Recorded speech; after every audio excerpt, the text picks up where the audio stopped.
pas comme les autres. Richard Martineau.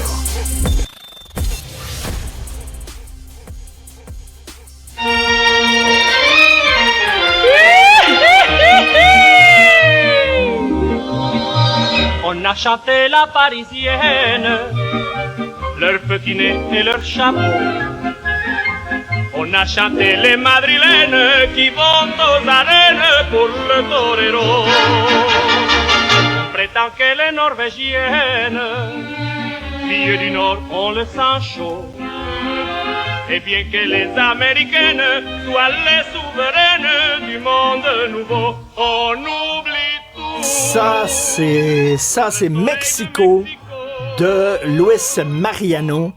Et pourquoi je vous fais entendre ça? Parce qu'à chaque fois que j'entends cette chanson-là, je pense à Franco Nuovo. Je vais vous expliquer. Franco Nuovo, animateur à Radio-Canada, qui était pendant longtemps chroniqueur au Journal de Montréal, qui nous a quittés de façon extrêmement abrupte.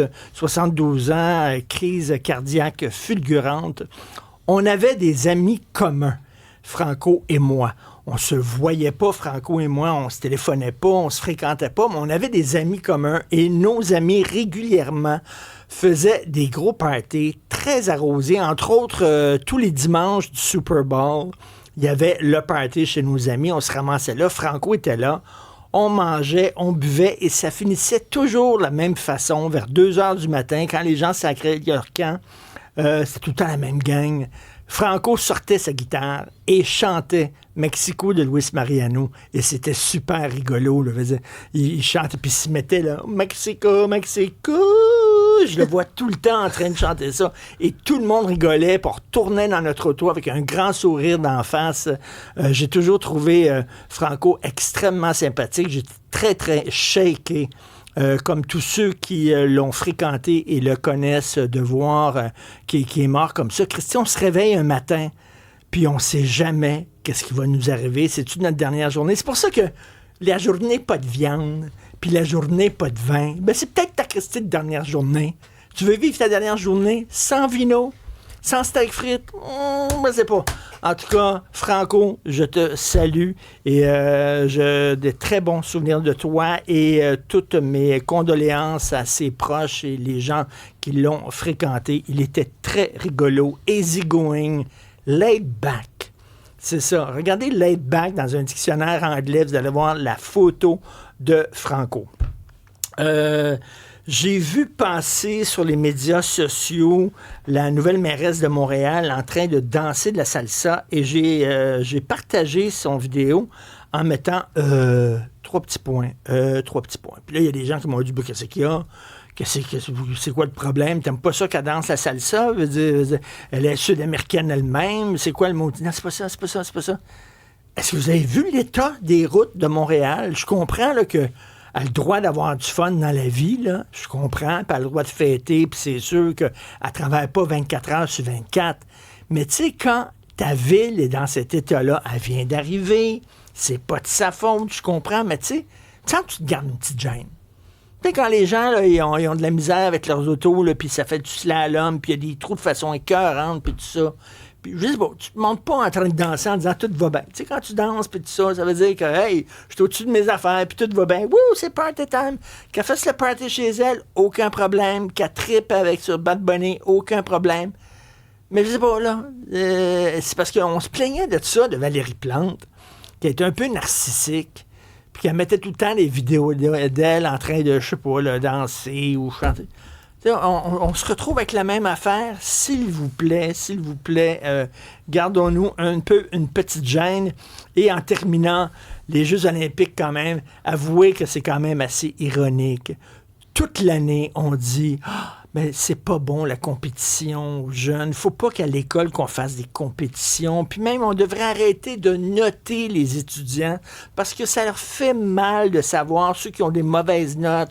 Puis il y en a qui ont des bonnes notes en disant « Oh mon Dieu, ça n'a pas de sens, c'est pas bon pour leur estime d'eux-mêmes, ceux qui n'arrivent pas à avoir des bonnes notes. » Et là, soudainement, pendant quoi? 1 semaine, 2 semaines, on célèbre l'excellence, la crème de la crème, l'élite, les meilleurs. Toi, t'es premier, médaille d'or.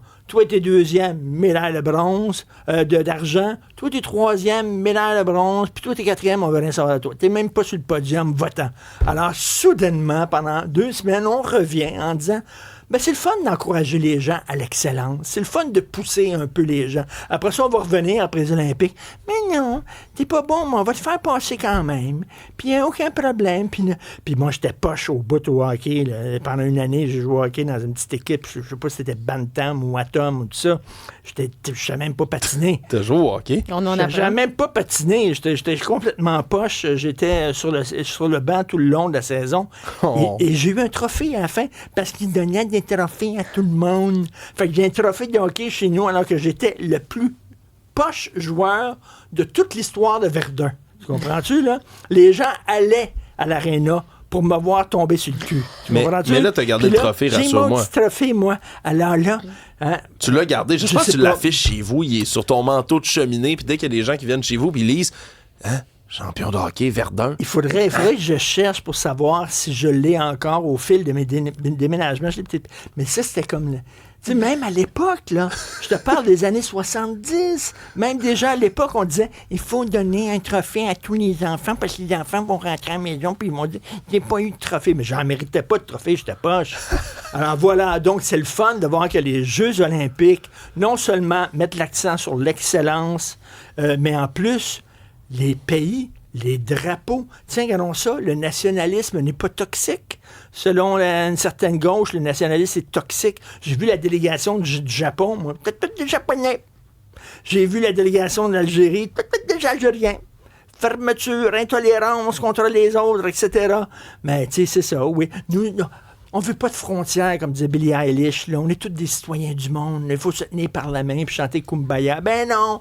Le monde est fait de nations. Puis les gens qui sont dans cette nation-là partagent souvent une langue, des valeurs et une histoire commune. C'est comme ça dans la vie. Donc, pendant les Olympiques, on célèbre les nations, on célèbre l'excellence. Ça fait du bien en calvaire.